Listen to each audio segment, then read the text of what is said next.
the real deal. So this guy is going to hopefully join us later in the show to talk about why he believes the Earth is flat. And Jack, I did a lot of research. I don't want to call it research, but I did a lot of looking into this, right? I mean, research means, I don't know what that means, but it's not watching YouTube videos. That's not research. And I don't know that he could convince me.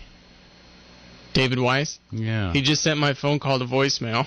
He did? He didn't even pick up the phone. He just sent it right to voicemail. Maybe he's having an argument with somebody. Maybe he's fighting with somebody. Yeah, that's too bad. All right, well, let's check our text messages. David, give us a call. He has our phone number, so he can call us. Dave, Dave and I are going to be talking about the flat Earth with David Weiss, and we would love for people to go ahead and just call in if you have any questions, because I've got loads of questions about the flat Earth theory. Now, some people say Earth. I say Earth with an F.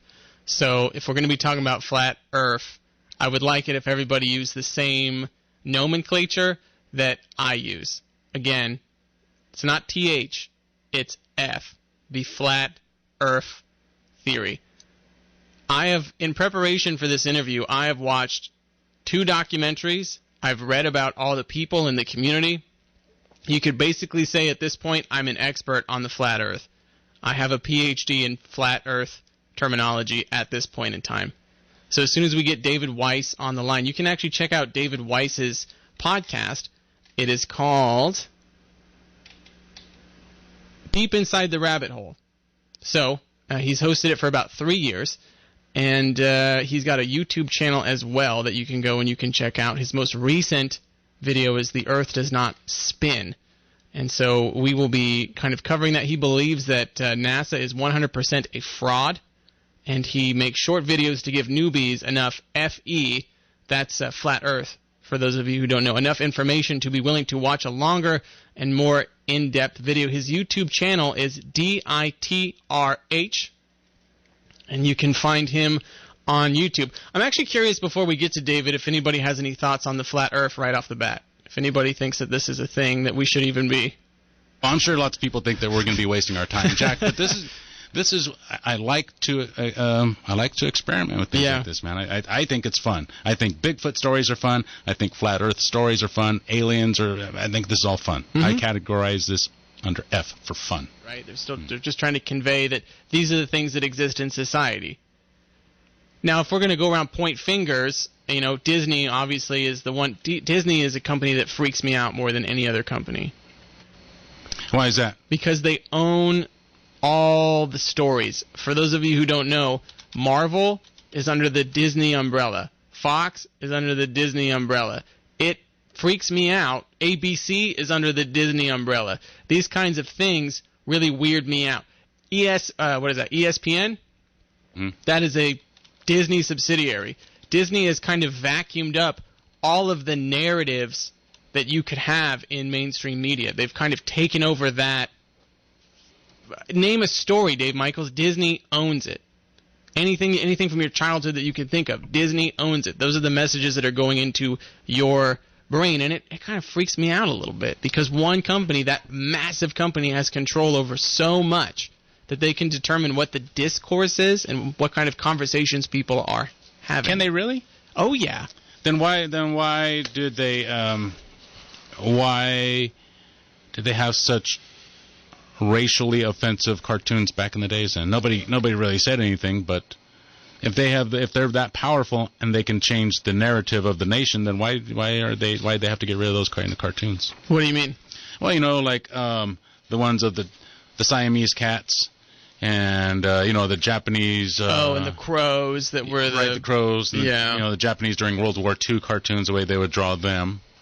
Well, Disney, I think, is smart enough as a company to kind of develop their material around what the social feeling is at any particular time. I think Disney, the people who work for Disney, are smart enough to know that this is kind of the trend that society is going in, and so they pick up on that. Disney offers a pretty simple narrative for people to kind of latch onto, especially when you look at things like the Marvel movies, which you and I might take in and we might just say, oh, well, it's just a regular superhero movie, but there's actually deep meaning in the context of these kinds of movies. It's not just something that I think is sugar-coated. It's not just something that you can kind of throw away. There's things within inside the Disney narrative which can be seen as being, I don't know, coercive, if you want to use that word. And so I think that maybe it would be a good idea for people to be a little bit more aware of what kind of narratives are being taken into their brain. Good advice, Jack. As always, you have great advice. Thanks, Dave Michaels. All right, looks like David Weiss is joining us now. This is our guest that we had regularly scheduled. We want to thank our callers for helping us keep the ball rolling while we were waiting for David to get connected. Sorry about that, David. David Weiss, thank you for joining us here on Flight 1080. Hey, man, thanks for having me. I just want to correct a few things. You ready? Sure. My podcast is called The Flat Earth Podcast. You got the YouTube channel right. The video that's on the top of the channel is just an old video. Just follow my videos down. You'll learn a lot about the Flat Earth. And I was you guys 5 years ago. Flat Earth is stupid. I could debunk it. And whoever's going to tell me about it is an idiot. And we're going to change that tonight. All right, man. I'm looking forward to it, David. Man, I'm excited about this. So, explain to us your stance. And I invited you here because you are you believe that do you actually believe that the Earth is flat, or are you just proposing this as a possibility? So the quote from a podcast called Crow 777 Radio is that belief is the enemy of knowing. You guys believe you live on a spinning ball, but you have no idea why you believe that. Flat Earthers, Flat Earth researchers have researched Flat Earth and have researched the globe more than anyone that thinks Flat Earth is stupid. And we've come to the determination that the world is observably flat. It appears flat. Every test shows that it's flat. But one thing that we know for absolute positively, I'm losing my voice here, is that we don't live on a spinning ball flying through an infinite vacuum, and that could be proven scientifically. Hey, David, are you a dome guy or are you a not dome guy? You know, so I'm going to answer that question, but I'm going to preface it by saying we don't have access to anything above the ground, anything above a commercial airline flight. So to say definitively that there's a dome up there isn't really a fair thing to say. Now, if you're a domer, most people believe that the dome comes down outside of the shoreline of Antarctica that surrounds the world ocean. But nobody has access to that either. You cannot explore Antarctica, and we can get into that if you want. But we live in a high-pressure system. They tell us that space is a vacuum. You can't have high pressure next to a vacuum without a physical barrier. Wow. Okay. So how many theories? So I had never heard of the dome theory before last night. How many theories are there to this flat Earth idea? Well, you know, we've been this round of flat Earth awakening, which started about 5-6 years ago. We've only had 5 or 6 years and not much of a budget. NASA has $60 million a day going to them to fake the ball. And that's their sole purpose of being here, is to make you believe you can live on a ball. So, in general, there's people that believe there's a dome, whether it's a physical dome or a energetic dome. That remains to be proven. And some people think that maybe the dome is much bigger, and we have what you could call an infinite plane. Just to be clear, the Flat Earth Society is a disinformation site. And it's the number one hit on Google when you start looking for Flat Earth. It's to make you think Flat Earth is stupid, and no Flat Earth researcher believes anything on that site. They have a tiny bit of truth mixed with nonsense. So just if you find yourself on the Flat Earth Society, just know that you've been tricked by Google, and they've captured you, and they're mind controlling you. You know, David, that was going to be my next question, because my understanding about the Flat Earth ideology is that it's kind of two camps. You're either in kind of a Math Powers, I think that's the guy's name, camp, or you're in a Mark Sargent camp. And I want to know if you fall into one of those or not so much. So Math Powerland and Mark Sargent, Math. I haven't seen Math around for a while, but he thinks there's an infinite plane. It doesn't matter what I think. We can't go there. We can't prove it. There's plenty to prove right under our feet. For example, I'm just going to point out that Flat Earthers know the globe more than Globers are. You guys are Globers, no offense, nothing to be embarrassed about, but kind of there is. Right. David, you're super catty, bro. You're like really catty, like a lady. I'm just having a little fun. I see. Okay. All right. So I'm going to, and don't think I'm picking on you because I was you. I'm just going to show you that you guys are religious. You're what we call ball zealots, that you believe in something you have no proof, because you don't know anything about it. What's the circumference of the ball Earth? 24,000 miles. Very good. See, not many people can answer that. How fast is it rotating? 11,000 miles an hour. Nope, 1,000 miles per hour, but that's pretty fast. Okay. And how fast is it orbiting the sun? 92,000 miles per hour. Nope, 66,000 miles per hour, but you know what? You're guessing much closer than other people do. And how fast is it chasing the sun? Oh, you got me there. Chasing the sun? The sun is flying at 660,000 miles per hour. So if you put all those motions together, we're spinning, orbiting, and chasing the sun, corkscrewing through the galaxy, and we're traveling millions of miles a day, billions of miles a year. But tonight, if you go out and look at the stars and mark where they are in the sky, and a year later to the day, you go out at the same time and look, every single star will be in the exact same place it was last year, 10 years ago, 50 years ago. Meanwhile, we're moving billions of miles, and all the stars are moving in all different directions, but they all remain the same. That is not possible in a heliocentric model where randomness, where nothing exploded and became everything. That is only possible if the stars that we see are fixed above us in position and are rotating above the flat Earth. Couldn't they be moving, at the similar relative speeds? Isn't that a thing that could take place? So that would be a thing, but that's not what they tell us. They tell us that they're moving in all different directions. They're curving around the galaxy. There's zero parallax. It doesn't happen. It's to see, when you do time lapse of the North Star, which is the only star that doesn't move, it's above the alleged axial pole of the ball Earth. The stars make perfect circles. When the spinning of the Earth making those circles is the least of the motions that the Earth is traveling. Remember, it's going much faster, sideways, forward, and none of those motions are tracked in the stars. It makes absolutely no sense. The only way you can recreate that is to have a spinning ceiling above a stationary floor. Interesting. Okay, well, we're going to have to wait to pick it up on the other side of the break, David, because we are up against the clock. But this is getting good, dude. This is getting good. Wow. This is what I was hoping for, David. You're not going to answer your toughest question. You're not going to offend me, man. I'm ready. I'm not going to. I'm trying not to. Okay, good. No, you don't have to try, David. This is going to be great. We're going to have fun out here. We're speaking with David Weiss. Your calls are invited, 479-1080, 218-5726 with your text messages, DM at KSCO.com with your emails. We are speaking with David Weiss tonight. David, thank you again for joining us here on Flight 1080. Are you there? Oh, no. Did he lose us? Did we lose him? This is horrible. I talk on mute. I always do that. I love talking on mute. It's my favorite thing to do. All right, David. Again, thank you for joining us here. And you know what? You don't have to worry about calling us rounders or globers. Man, this is what it's all about. We're exchanging ideas, and we're going to have fun. That's what it's all about. That's why you're here. We're going to have fun listening to you and hear what you have to say. All right. So just remember, I always when I first started, I say, I got the gotcha question. I had the gotcha question. I had it 50 times, and it never worked out. So come at me with your gotcha questions, and we'll try to answer it on the radio. Some of them are a little more involved, but I'll try to paint a picture that people can see why they're driving in their cars. Okay, I have to do something here first in order to make this better. I'm going to have to turn off access to. That's going to make our engineer freak out, but that's just the way it's going to have to be. And I'm going to bring up phone line 2 in here.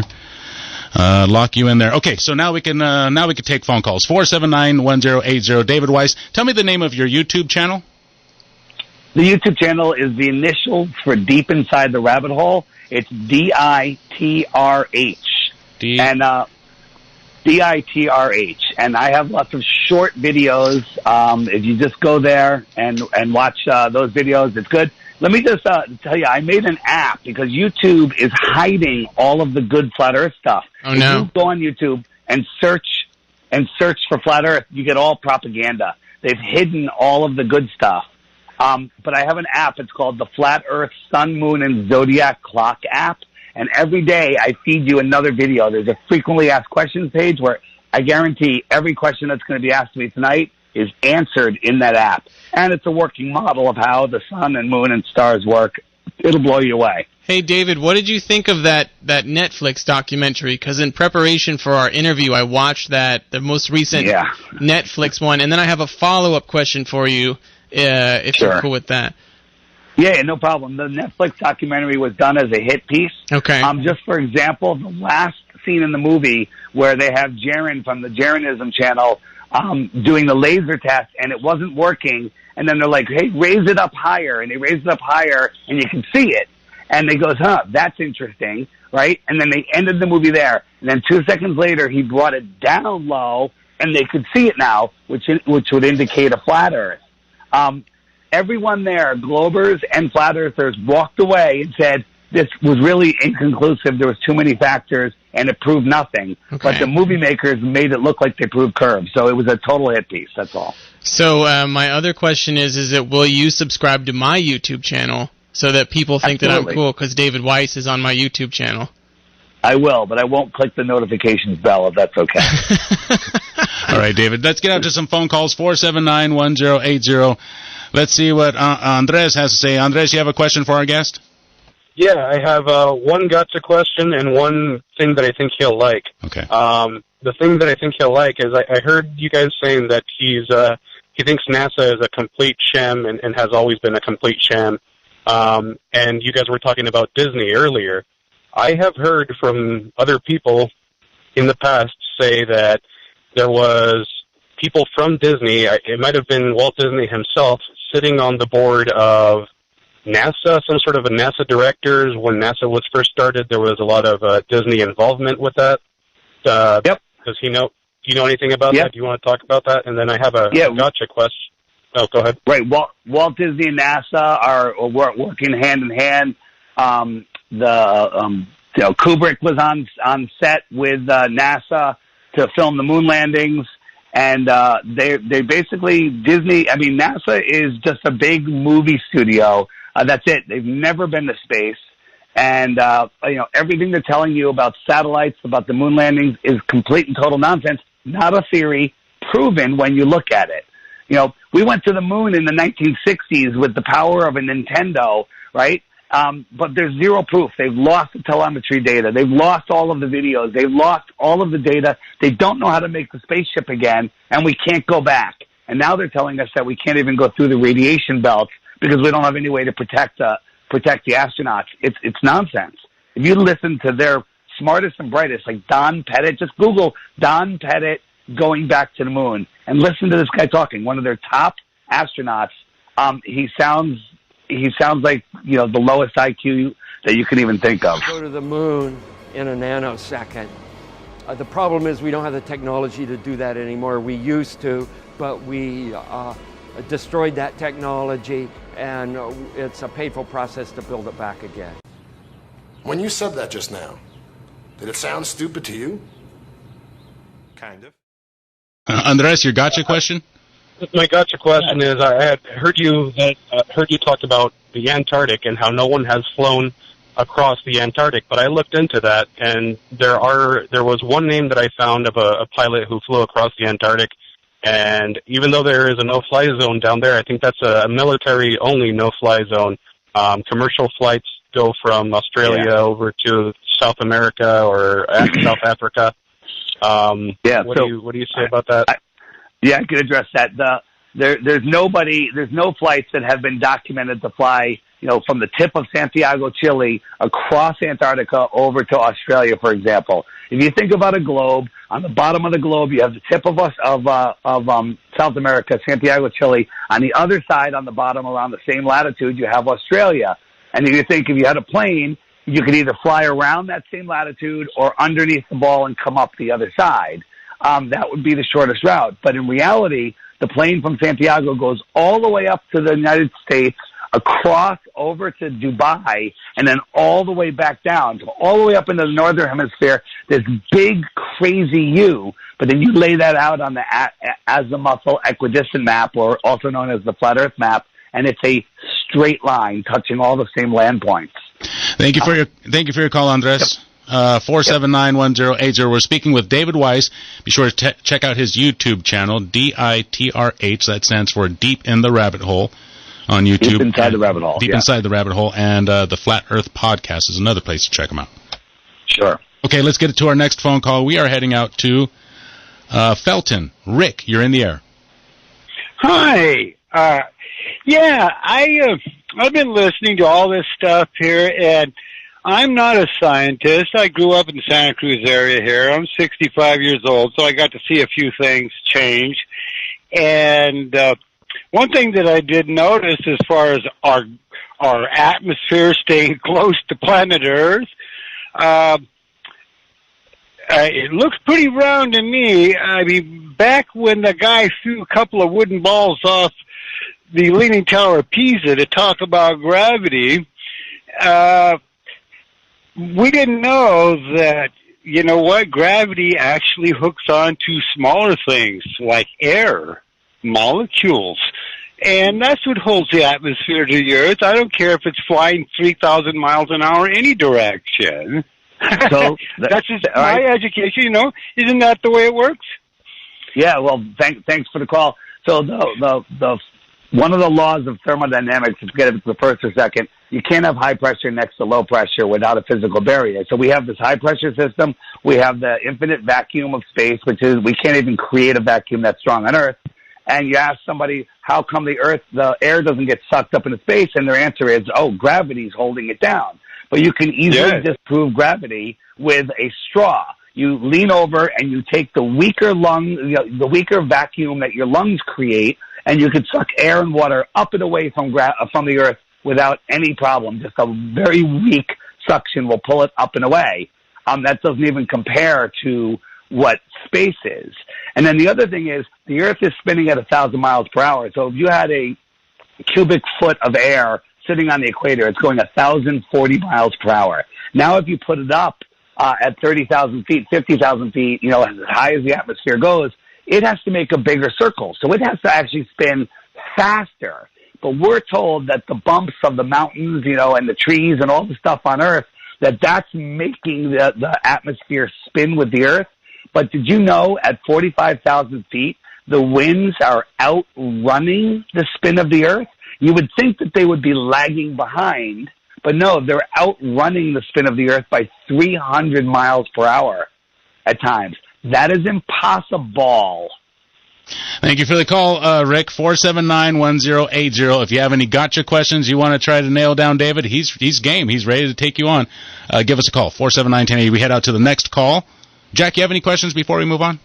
Oh, I mean, I've just kind of taken it in, David. I mean, I guess, you know, part of my thought is that you can have all this information in your brain, but what does it matter? And I don't mean that in a condescending way, but if you could tell me why it matters to you, I would love to hear why. So here's what happens is you got your gotcha questions, and each one of them gets slammed to the ground, and you get frustrated. You throw your hands up and go, why the lie? Why would they do this? Somebody would talk, but why the lie? There's no difference it makes if the Earth is flat or the Earth is round. The shape doesn't matter. I still have to go to work tomorrow, okay? I had the same thing. I'd like to address that question later on in the show, but if you want me to do it now, I will. Yeah, if you could do it now, David, I would really appreciate it, just because, to me, you know, you could throw out all the numbers and all the data points that you want to, but I think what's most important to people in a lot of ways is narrative, and I want to know, for you, why is it important to be able to do this? What's the thing that makes David Weiss say, this is important for people to know? Yeah, so I was looking for a quote that I had in my presentation. You know what, let me just pull this up for 1 second. You know, the heliocentric model wants you to think that you're an insignificant speck in the middle of nowhere where nothing exploded, it created everything, then lightning struck, created an amoeba, it grew into a fish that mutated legs, crawled out of the water, found another fish that happened to have legs, had a baby, it was a monkey, and then the monkey had a deformed baby that was a human. That's kind of, in a nutshell. Not really, David, but I'll buy it on that. Well, okay. I'm jumping in huge jumps here. Yeah, but pretty big ones. Yeah, so it wants you to believe that that you're nothing and you were created from nothing, and we live in this world where an asteroid can just hit us at any time and wipe us out, and there's limited resources. What if there's more land? What if there's free energy everywhere? What if we went to Antarctica and found out the truth of this world? I'm going to read you a short quote by Edward Henry, who wrote a fantastic book called The Greatest Lie Ever Told. It says, if people understood the Earth is stationary and flat, they would understand that they live in a unique creation of a creator. They would want to find out who created them and why. They would conclude that there is a God. They would come to the understanding that God rules from the heaven above. They would rebel against tyrannical government by loving one another according to God's commandments and simple common sense. They would come to understand that they have God-given rights to life, liberty, and property. The tyrannical governments of the world would collapse. The reason they lie about it is control, because if you knew the truth, you would no longer pay to the mind control. Government is control, mind is government, control the mind. Okay, let's get out to our next phone call. And it is, what am I doing? It is Joe calling from New York. You're in the air. Yeah, back in 2017, we had this thing called the solar eclipse over the United States. It went from approximately Oregon to South Carolina or something, right? And yeah. I know the moon is 2,000 miles in diameter or so, but the shadow, they said it's only 70 miles wide. What's the story on that?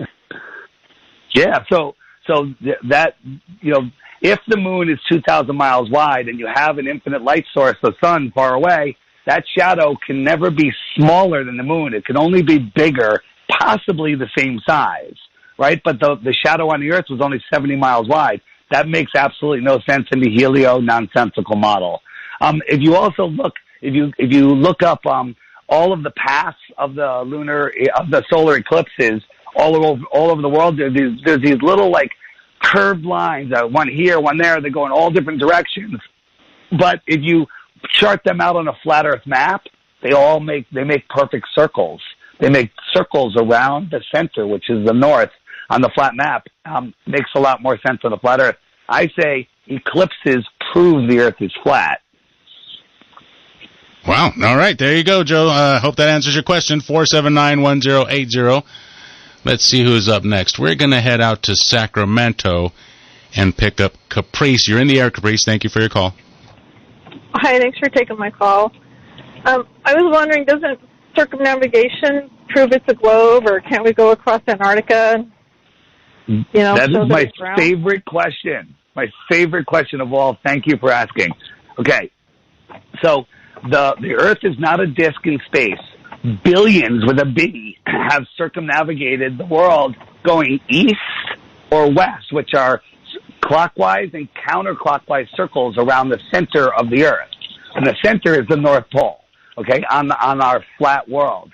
You can also go up over the North Pole to the other side, but nobody has gone south and come up the other side ever, and that's because the Earth is flat.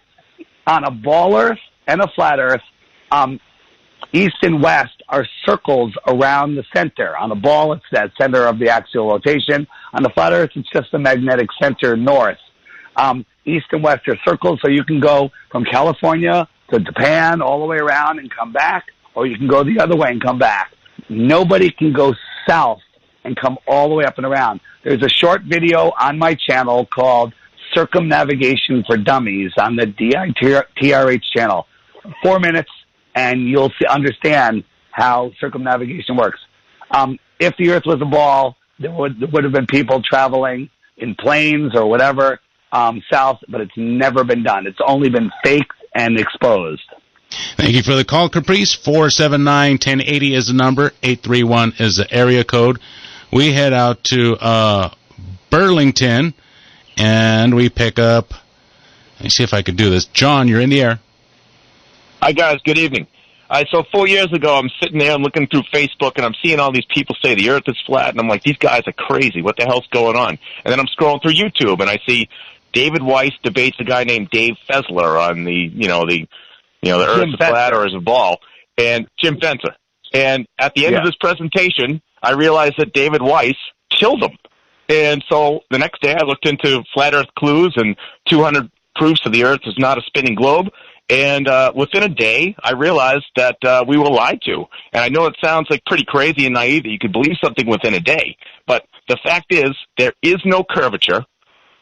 The Earth is supposedly curving at 8 inches per mile squared. So after 1 mile, it's 8 inches. After 3 miles, it's 6 feet. After 100 miles, it's 660 feet.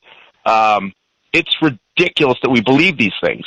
And we can see cities with these high-powered cameras that are called Nikon P900s and Nikon P1000s.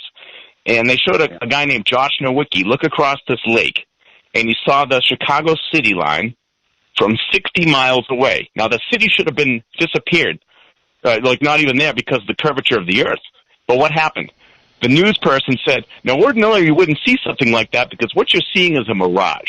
Now, if you're telling me you're seeing a slightly looming, non-standard refracted projection of a city behind a reified edge of a sphere based on an R value that is presupposed, then I suggest that you are probably brainwashed because I'm looking at a city and you're looking at what they're telling you they're seeing. Thank you for the call. That was John from Burlington. David, do you have any comments? John, you're awesome. You nailed it. And my saying is our optics have outgrown their lives. So consumer optics have proven, have taken our vision farther than their lives can. Hey, David. Yeah. One of the things you kind of learn about working in radio is that when you have too many people agreeing with you all the time, it can sometimes be a bad thing because you can kind of get caught up in the momentum of that, if that makes sense. I'm just curious if you ever feel like, I'm surrounded by people who agree with me. I'm surrounded by people who are very frustrated. I'm surrounded by people who read this information. Do you ever kind of just stop and kind of reflect on that? I have to do that often, right? Reflect, because I get emails, Jack, we love you, you're the best ever. I really have to reflect on that. Jack, let me answer it. Let me answer that. Yeah. When we go to these conferences and we have these hangouts, these shows online, it's 99% flat earthers in there, and I say that we're preaching to the choir there because we're all listening to each other, preaching the same thing. Right. But we are looking for proofs that the Earth is a ball. We're looking for any proof, and there's none. We keep finding more and more flat Earth proof. Haven't found a single globe Earth proof. There's a $10,000 reward out there for one globe proof, and no one's been able to claim it. But that's not what I do. I go on shows where people aren't flat earthers. You guys are actually flat friendly. I go on shows where they absolutely hate flat Earth. They want to kill me. They want to tell me not to breathe and stop eating paint chips. Oh no. So your thought there that I'm looking for confirmation bias is absolutely incorrect. I am struggling. No, that's not really my thought. My thought, David, is more so like, how do you deal with the, because I wouldn't accuse you because I don't know your intent. My thought is, how do you process that when you have a bunch of people just agreeing with you? How do you move through that? You know what? We don't agree. There's a lot of flat earthers. We talk about, like, when we're looking at the stars, what are we really seeing? There's the dome versus infinite plane. There's a lot of discussion. We're going back and forth. There's people that hate the 80 map. There's people that think that the sun goes in a straight line. There's people that think different maps. It doesn't matter. We all know that it's not a spinning ball because that's been proven. There is no curvature. We can see too far. That's all you need to know. There's a playlist on my channel or in the app, the Flat Earth, Sun, Moon, and Zodiac Clock app. Look for Boats Over the Horizon. There's hundreds of videos of tests that we've done that things should be thousands of feet below the curve, and they're not. They're right there, and we can see them. But when you zoom out, they disappear. But you zoom back in, they're there again. And that's not because they're behind a curve. It's because they're beyond the angular resolution limits of your eyes. People, you're not taught about that in school. You're not taught about the inverse square law of light. You're not taught about the curvature formula, 8 inches per mile squared, simple formula. You were never taught that in school.